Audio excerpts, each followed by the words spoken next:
본문 말씀을 묵상하면서 우리가 또 잘 알고 있는 내용이죠. 그리고 설교를 준비하면서 생각했던 게 있는데요. 하나님께서 가장 싫어하시는 게 뭘까 생각을 해봤습니다. 굉장히 많이 있겠죠. 예를 들어서 불순종하는 삶, 그리고 거룩하지 못한 삶, 그리고 예배가 없는 삶, 우상을 섬기는 것 등등 오늘 밤새도록 얘기해도 다 이야기 못할 정도입니다. 그만큼 오늘날의 사회 그리고 또 이 세상, 이 시대는 원래 창조의 목적과는 달리 악함으로 변질된 모습을 많이 보이고 있습니다. 그리고 물론 이제 선하고 긍정적인 면도 있습니다만 특히 악한 것들로 가득 채워진 정말 이 시대에 주님께서 가장 싫어하시는 단어가 뭘까 또 생각해 봤습니다. 그건 바로 교만일 겁니다. 교만의 사전적인 뜻은 잘난치 않은 태도로 겸손함이 없는 건방짐이라는 뜻입니다. 그리고 교만을 좀 더 성경적으로 내용을 좀 풀어봤습니다. 쉽게 말씀드리면 불순종의 시작은 교만이다.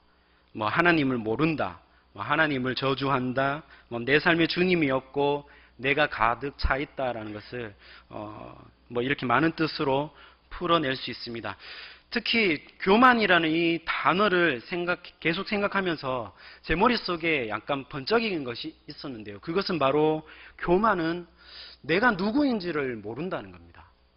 내가 누구인지를 모른다는 거예요. 나는 누구입니까? 나의 정체성이라든지 또 내가 어떠한 신분으로 살아가야 하는지 또 내가 해야 할 일이나 역할이 무엇인지 그리고 내가 있어야 할 그 자리가 어디 있는지 그리고 내가 누구를 위하여서 어디에 시간을 쓰고 어디에 내 마음을 쏟아야 할지를 완전히 모른다는 겁니다. 교만이 내 삶에 들어올 때. 한마디로 교만이라고 하는 것은 하나님을 모르는 무지 상태라고 할 수 있습니다. 그렇다 보니까 우선적으로 그 교만이 내 삶에 들어오고 난 이후부터 나타나는 증상이 하나 있다면 내 생각, 내 행동, 그리고 내 말들이 항상 옳은 줄로만 압니다. 왜요? 하나님의 기준이 아닌 내 기준으로 살아가기 때문입니다. 그래서 내가 꽤 멋있고 괜찮은 사람으로 생각을 합니다. 착각을 하죠. 쉽게 말씀드려서 세상 말로 내 잘난 맛에 삽니다. 내가 세상의 중심이고 내가 원하는 것, 내가 하고 싶은 것만 하고 산다는 것이요. 우리 주위를 한번 둘러보십시오. 다 그렇게 삽니다. 심지어 예수 믿는 우리들까지도 정말 그렇게 살아갈 때가 많습니다. 그러니까 나만한 사람을 찾아보기가 쉽지 않습니다. 내만한 사람 없다라고 늘 그렇게 생각합니다. 몇 년 전에 아이돌 가수 중에 2NE1이라는 가수가 있습니다. 이제 지금은 해체했는데 이 4명의 그 그룹 가수가 노래를 발표 하나 한 것이 있어요. 제가 요즘에 계속 노래에 대해서 얘기를 많이 하는데 노래를 발표 하나 한 것이 있는데 제목이 내가 제일 잘 나가. 춤도 보면 막 이렇게 해서 내가 제일 잘 나가 막 이렇게 춤도 진짜 멋있습니다. 내가 제일 잘 나가. 가사 내용이 이렇습니다. 내가 제일 잘 나가. 누가 봐도 내가 좀 죽여주잖아. 둘째 가라면 이 몸이 서럽잖아. 넌 내 뒤를 따라오지만 난 앞만 보고 질주해. 누가 봐도 내가 좀 죽여주잖아. 둘째 가라면 이 몸이 서럽잖아.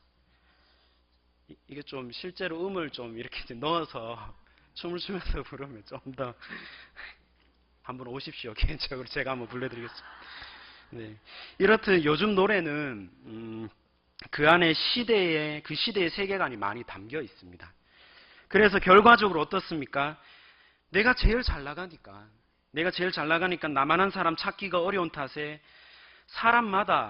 보는 사람마다 내 마음에 시원치 않습니다. 이런 점이 부족하고 저런 점이 잘못됐다라고 생각하고 그 사람들을 멀리합니다. 비난이 곧 일상이 되고요. 사람을 판단하기 시작합니다. 지금 이 말은 세상 사람들만 뿐만이 아니고 지금 우리 교회 안에서도 일어나는 일입니다. 나만한 사람이 없으니까 이웃할 만한 사람 찾기가 쉽지 않습니다. 나만한 사람 어디 있을까 하고 눈에 불을 켜면서 찾아다니지요. 대체 내 이웃은 어디 있는가? 대체 내 이웃. 온통 그 생각뿐이지요. 그 교만함과 그 생각에 잠겨 있는 사람이 오늘 본문 말씀에 등장을 합니다. 율법사라고 나옵니다. 성경에 자주 등장하고 예수님께서 화 있을진저라고 하시면서 그들에게 저주했던 그룹들이 바로 율법사, 바리새인, 관리인들, 서기관들이죠. 이 사람들 모두 다 유대인들입니다. 특히 유대인들이 갖고 있는 이웃 개념이라는 게 있습니다. 이들에게는 선민사상이라고 하는 것이 있는데요. 하나님께서 우리 이스라엘, 즉 유대인들을 먼저 택하시고 구원하시고 선한 민족으로 세워주셨다는 거예요. 이게 선민사상입니다. 이를 바탕으로 이 유대인들에게는 민족적 우월주의가 그들 뼛속까지 새겨지고, 그리고 그 이웃관계, 그 이웃 그 개념을 가지고 이 사람들은 점점 이기적으로 타락을 하고요. 자기중심적으로 그렇게 살아갔다는 것이죠. 이러한 세계관과 이웃 개념, 그것을 갖고 있었던 율법사가 오늘 본문 말씀에 예수님의 그 성경 지식을 테스트하기 위해서, 그리고 예수님의 그 허점을 파고들기 위해서 질문을 합니다. 예수님, 내 이웃이, 누가 내 이웃이 될 수 있습니까? 어떤 사람이 나의 이웃이 될 수 있습니까? 라고 그렇게 얘기합니다. 본문 내용 우리가 다 알고 있기 때문에 거두절미하고, 율법사의 질문에 예수님께서 강도 만난 자를 도운 선한 사마리아인에 대해서 얘기를 합니다. 제사장과 레위인은 피 흘린 사람들 보고 그냥 지나갔지만은, 피하면서 지나갔지만은 사마리아인은 돕습니다. 그런데 이웃을 찾는 율법사에게 예수님은 너는 대체 어떠한 이웃인가라고 되묻습니다. 뜻밖의 질문이지요. 예수님, 내 이웃이 누굽니까? 라고 지금 질문을 했는데 되레 너는 어떠한 이웃인가? 너는 그러면 어떤 이웃인가? 라고 그렇게 질문을, 관점을 완전 돌려버립니다. 대부분의 사람들이 율법사와 같이 생각을 하면서 살다 보니까 내 이웃 찾다가 세월 다 보냅니다. 혹여나 내 이웃이 될 만한 사람 찾았다가도 이웃 노릇에 불만이 생기고 나면 멀어집니다. 내가 내 이웃 삼았어도 상대방이 내가 생각하는 그 이웃의 격에 맞지 못하면, 미치지 않으면 당장 끊어버립니다. 관계 끊습니다. 왜요? 이웃 때문에 내 격이 떨어지기 때문에, 이웃 때문에 내 수준에 맞지 않기 때문에 내가 그것을 어떻게 감수할 수 있겠냐라는 그런 이기적인 마음 때문이죠. 심리상담 공부를 하면서 책을 보던 중에 이런 내용이 있습니다.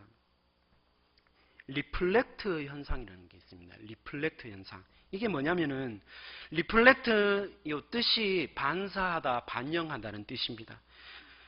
인간이 어떠한 사람하고 대화하고 마주하면서 관계를 하면서요, 이 사람과 상대방을 통하여서 내가 어떠한 사람인지를 발견하고 싶어 하는 거예요. 이 뜻이, 이 현상이. 그래서 이 말을 좀 더 쉽게 말씀드리면, 나와 비슷한 수준이거나 그리고 나보다 좀 더 월등한 수준을 갖고 있는 사람들과만 관계를 맺고 싶어 하려는 그런 심리입니다. 심리. 여기에서 높은 수준이라는 것이 재력이 될 수 있고, 그리고 또 돈, 학력, 직업, 명예, 권력, 이 안에 다 포함이 됩니다. 그래서 나와 비슷하거나 더 높은 학력, 돈, 명예, 권력을 갖고 있는 정말 높은 수준의 사람들과 관계 맺고 싶어하는 그런 사람들로 하여금 내 수준, 나의 수준을 확인 싶어하고, 그리고 보상받고 싶어하는 그런 심리라는 것이죠. 리플렉트 현상이. 그래서 어떤 심리학자는 이 현상을 보고 교만이라고 얘기합니다. 교만이 전제되어 있다라고 이야기를 합니다. 그래서 이 현상에, 여기에 집착을 보이는 사람들은 내가 살아가는 이 현실, 이 삶을 외면합니다. 그리고 남들에게 과시하기 시작합니다. 내가 누구 아는데, 내가 어느 기업에, 내가 이사장하고 내가 친한데 말이야. 내가 어느 연예인들과 친해. 내가 어느 기업인들과 서울대 다니는, 하버드 다니는 그 아이와 내가 얼마나 친한지 몰라. 그렇게 자기 과시를 한다는 거죠. 자신의 격과 수준을 그 사람들과 동급으로 생각하면서 말하고 또 갈망한다는 것이죠. 요즘 정년기인 청년들 한번 보십시오. 미혼 청년들을 만나면 듣는 소리가 보통 이런 말들입니다. 내가 이 사람하고 결혼하면 왠지 내가 아깝다. 내가 아깝다. 혹시 여기에도 예. 내가 이런 여자, 내가 이런 남자하고 만나려고 공부하고 돈 벌려고 취직했냐. 정말 좀 극히 이기적인 생각인 것 같습니다. 물론 사회적으로, 지금 현 시대의 사회적으로 가정을 이루려는 조건들이 너무나 힘들고 버거운 것이 현실입니다. 그렇지만 내 수준으로 봤을 때 이 사람과는 나와는 전혀 안 맞다. 내 앞집에 사는 너희들과 나와의 수준은 다르다라고 지금 이야기합니다. 그래서 이런 사람들이 항상 새로운 이웃을 찾아 방황하고 때로는 아예 이웃을 만들려고 하지 않습니다. 이웃 만들려고 하면 나보다 더 높은 그런 사람들을 향해서 그 상류사회를 항상 기웃거리면서 살아갑니다. 특히 내 이웃보다 자녀들의 이웃에 더 관심이 많아요. 요즘에 보니까. 요즘 부모님들 무조건 공부 잘하는 학생들하고 사귀라라고 얘기를 합니다. 요즘 세태가 그렇습니다. 집안이 좋고 집안이 빵빵한 내 이웃을 찾는 동시에 내 자녀의 이웃까지, 내 자녀의 친구까지도 요즘 이런 세태 속에서 부모님들이 가르치고 있고요. 참 너무나 안타깝습니다. 정말 씁쓸합니다. 정말 요즘 믿음보다 집안을 더 우선시하고 정말 신앙보다 직장이 뭔지 학력이 뭔지 그것을 더 생각한다는 것이죠. 우리 PPT 한번 보도록 하겠습니다. 앞에 그림 한번 보도록 하겠습니다. 그림 하나만 띄워주십시오. 예. 요 그림은 먼저 말씀드릴 것이 이 그림에 나오는 청소부가 나오는데 청소부를 비하시키는 그림이 아니라 이 청소부는 사회적 약자를 지금 표현하고 있는 것입니다. 옛날에도 요즘에도 이렇게 자기 아이들에게 말하는 부모가 있는 것 같아요. 그 지금 청소하는 아저씨를 지적하면서 어떻게 얘기합니까? 너 공부 열심히 안 하면 저 아저씨처럼 청소나 하는 사람이 될 거야 라고 지금 아이한테 가르치고 있는 거죠. 두 번째 그림 한번 볼까요? 네, 그림 2번 두 번째 그림 한번 띄워주십시오. 두 번째 그림은 어떻게 얘기합니까? 청소부 아저씨를 바라보면서 너 공부 열심히 해서 살기 좋은 세상 만들어. 그래서 저렇게 힘들고 어려운 사람들 반드시 도와주어야 해. 우리 아이들에게 올바른 이웃 관계를 가르치고 있는 그림은 어떤 그림입니까? 당연한 말씀, 두 번째 그림이겠죠. 성경적 그림은 어떤 그림입니까? 지금 보고 있는 이 그림입니다. 이것이 바로 성경적 그림입니다. 내 이웃을 위해서 가르치는.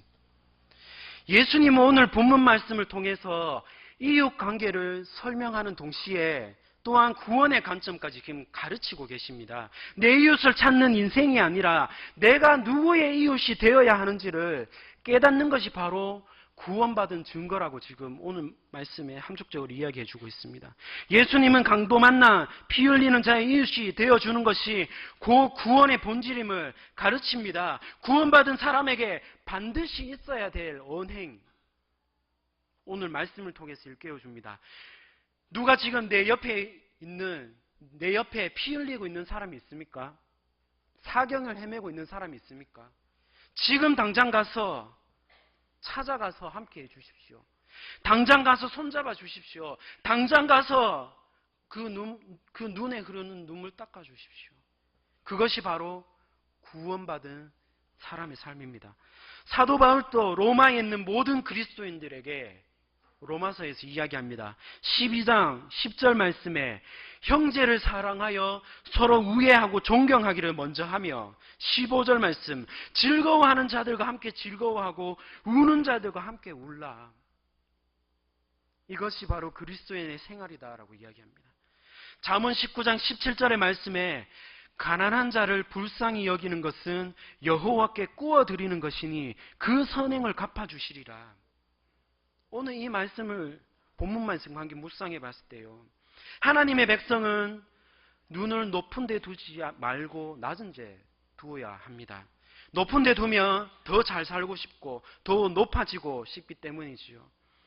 하나님께서 나를 잘 살게 하셨다면, 하나님께서 나의 삶에 복됨을 주셨다면 반드시 우리가 해야 될 일이 있습니다. 어려운 자를 찾아가야 됩니다. 말씀에서 가난한 자, 여기에서 가난한 자라는 것은 말 그대로 물질이 부족한 사람을 말하는 동시에 고난과 역경에 있는 사람, 질병으로 고통당하고 있는 사람, 그 모든 사람들까지 다 포함하고 있습니다. 그리고 불쌍히 여긴다라는 것은 물질적으로 도움을 준다는 그 뜻과 함께 그 사람이 손을 잡아주고 함께 해주고 같이 눈물 흘려주는 그 뜻과 함께 포함되고 있습니다. 그래서 특히 고난당하는 성도를 도와주는 것은 하나님께 빌려드리는 것입니다. 하나님께서 우리가 고난당하는 성도를 도와주는 것을 잊지 않으시고 이자를 쳐서 갚아주신다고 하죠. 그 선행을 갚아주신다고 하십니다. 어느 전도사님의 이야기입니다. 현재 지금 또 강남 세브란스 재활병원에 이제 전도사님으로 사역하고 계신다고 합니다. 이분이 전도사님인데 남편 때문에 신앙을 갖게 되고 남편 때문에 전도사로서 사역을 하고 있다는 것이죠. 1989년도에 남편이 말기암으로 세상을 떠난 이후에 이분의 삶이 완전 바뀌었습니다.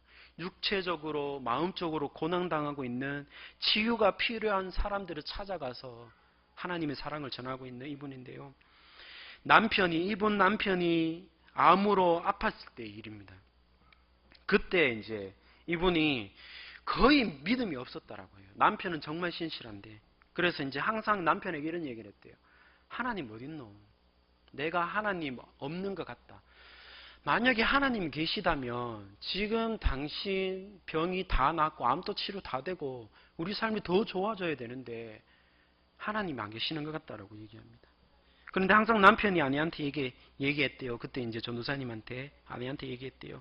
너 왜 하나님 없다라고 얘기하니? 날마다 나는 하나님을 눈으로도 보고 손으로도 만지는데. 근데 아내가 항상 이런 말을 할 때마다 그 전도사님이 화를 내면서 얘기해요. 아니 당신이 말하는 그 하나님 나도 좀 만나보자. 대체 어딨냐? 나도 눈으로 좀 보고 싶다. 손으로 좀 만져보고 싶다라고 항상 남편한테 역정을 내면서 화를 냈다고 합니다. 그러자 남편이 또 얘기합니다. 찾아와서 기도해주고 먹을 걸 가지고 오는 성도들, 나를 위해서 기도하는 친구들, 우리 목사님들, 집사님들, 권사님들, 그분들 통해서 나는 하나님을 눈으로도 보고 손으로도 만지고 있어. 그렇게 얘기했다고 합니다. 한편 남편이 위중했을 때에 병원으로 교회 권사님들이 많이 찾아오셨다고 해요. 그런데 앉을 자리가 없어가지고 권사님들이 그 병실 바닥에 쪼그려 앉아서 기도를 했답니다. 백발에 은퇴되신 권사님들이 이렇게 기도했대요. 하나님, 늙은 우리를 모두 데려가시고 대신 이 젊은 종을 살려주십시오. 권사님들이 그렇게 기도하시고 아내하고 있을 때 이렇게 얘기했답니다. 아내한테. 어떤 어머니가 자식을 위해 죽지 못하겠어. 권사님들은 나를 영적인 자식으로 생각하시기 때문에 대신 죽겠다고 그렇게 기도한 거야. 나는 저 기도만 들어도 내 마음이 뭉클해져. 때로는 설레게. 나는 저분들을 통해서 하나님을 보고 있어. 남편이 죽기 전 추석을 하루 앞둔 날이었다고 합니다. 남편이 아프니까 명절을 셀 수가 없었다고요. 그래서 모든 가족들이 풀이 주고 있는데 교인들이 줄줄이 명절 음식을 가져왔답니다. 병원에. 가져와서 하나하나 드리고 난 다음에 기도해 드리고 났다고 합니다. 근데 특별히 그 밤에 세신자가 왔다고 해요. 그 주에 등록한 세신자가 와가지고 이렇게 얘기했답니다. 다른 교인들이 맛있는 음식 가지고 전부 집사님 댁으로 병원으로 보내고 하는데 저도 신랑이 추석을 맞이해가지고 선물을 갖고 왔는데 집사님 생각이 나서 갖고 왔어요. 그렇게 주고 갔다고 합니다. 그래서 포장을 풀어보니까 멜론이었대요. 멜론. 80년도 때 멜론 정말 귀했지요. 그런데 남편이 정말 엉엉 울면서 이렇게 아내한테 얘기했던 겁니다. 당신 하나님이 없다라고 말하지 마. 하나님은 정말 살아계셔. 그분이 나를 사랑하셔서 새 신자까지 동원하신 거야 라고 그렇게 얘기하고 나 이제 주님 보러 갈래라고 그렇게 마지막으로 마치면서 주님 품으로 안겼다고 합니다. 남편이 생전에 항상 아내에게 했던 말들을 잊을 수가 없다고 합니다. 이 전도사님이. 나는 지금 주님을 눈으로도 보고 손으로도 만지고 있어. 그래서 이 전도사님이 남편을 죽고 난 이후에 항상 병으로 고생하는 사람들, 마음적으로 고생하고 고통 중에 있는 사람들을 위하여서 지금 27년간, 지금 현재까지도 그분들을 찾아다니면서 사역하고 있습니다. 그래서 이 김봉남 전도사님이 늘 항상 환자들을, 어려운 이웃들을 볼 때 항상 이런 마음으로 사역을 한다고 해요. 내가 이 사람들의 이웃이 되어주자. 내가 이 사람들의 이웃이 되어주자.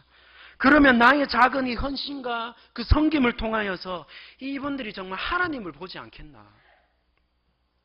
오늘 본문에 나오는 강도 만난 자도 정말 이 암투병으로 고생하고 주님 품으로 안긴 집사님과의 그런 마음적으로 같았을 겁니다. 내용에는 아무런 언급이 안 되어 있지만 강도 만난 자도 이렇게 생각을 했겠지요. 나를 위해서, 내 자신을 위해서 자기 스스로를 희생시키면서까지 나를 이렇게 치료해주고 도와주고 있구나. 이 사람이 나를 위해서 도와주지 않았다면 나는 벌써 죽은 목숨인데, 내가 정말 이분을 통해서 내가 하나님을 보고 있네. 하나님이 나를 사랑하시고 내가 지금 하나님의 하나님을 눈으로 보고 있고 내가 하나님의 손을 만지고 있구나. 그렇게 고백을 했겠죠. 강도 만난 자는 사마리아인을 통해 하나님을 만났습니다. 직접 눈으로 봤고 손으로 만지며 느낄 수 있었습니다. 그리고 또한 중요한 것은 사마리아인은 박애주의적으로, 인도주의적으로 이 사람을 대하지 않았다는 거예요. 누가복음 10장 33절에 보면 사마리아인이 그를 보고 불쌍히 여겨 돌보아 주었다라고 합니다. 불쌍히 여겨. 불쌍히 여겨라는 뜻은 예수님께서 이 땅에 오셔서 구원의 문제를 해결해 주시고 그 문제와 더불어, 그 구원의 문제와 더불어서 가난하고 병들고 아파하고 고난 가운데, 역경 가운데 있는 그 눈물 흘린 자를 보고 불쌍히 여기사라는 그 뜻, 그들의 몸과 마음을 다 치유해 주었는데 여기서 쓰인 불쌍히 여기사라는 그 뜻과 그리고 사마리아인이 불쌍히 여겨라는 그것과 같은 단어로 쓰인 것입니다. 즉 이 말이 뭐냐? 사마리아인은 예수님의 심정으로, 사마리아인은 예수님의 눈으로, 예수님의 마음으로, 그 안타까움으로 이 강도 만난 자를 치유해 주었다는 것이죠. 돌보아 주었다는 것이죠. 질문합니다.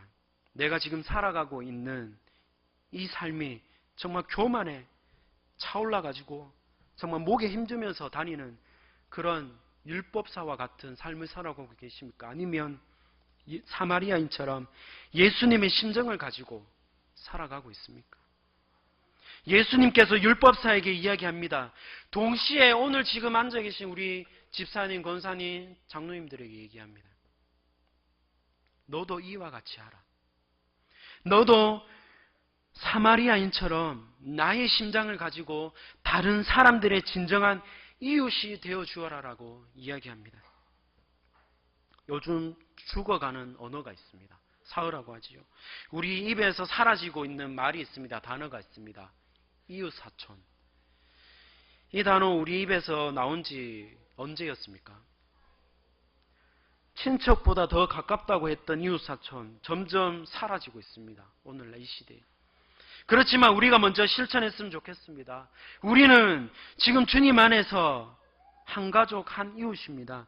그리고 누가 내 이웃인가 보다 내가 어떠한 이웃이 되어야 되겠느냐, 거기에 늘 항상 초점에 맞추어 살아가야 된다는 것이죠. 그래서 진정한 이웃이 되는 길은 손익계산에서 벗어나야 합니다. 따지고 비난하기를 멈추어야 합니다. 생명이 재물보다 더없이 소중해야 합니다. 우리가 이런 이웃이 되기를 원합니다.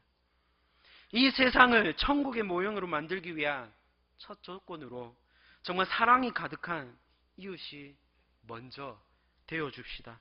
내가 이웃에게 손을 내밀었을 때에 그들이 나의 섬김과 헌신을 보면서 정말 내가 진정으로 주님의 손을 만지고 내가 정말 진정으로 이 집사람을 통해서 이분을 통해서 내가 정말 하나님을 보고 있구나라는 것을 그런 고백이 들릴 수 있도록 우리가 함께 힘썼으면 좋겠습니다.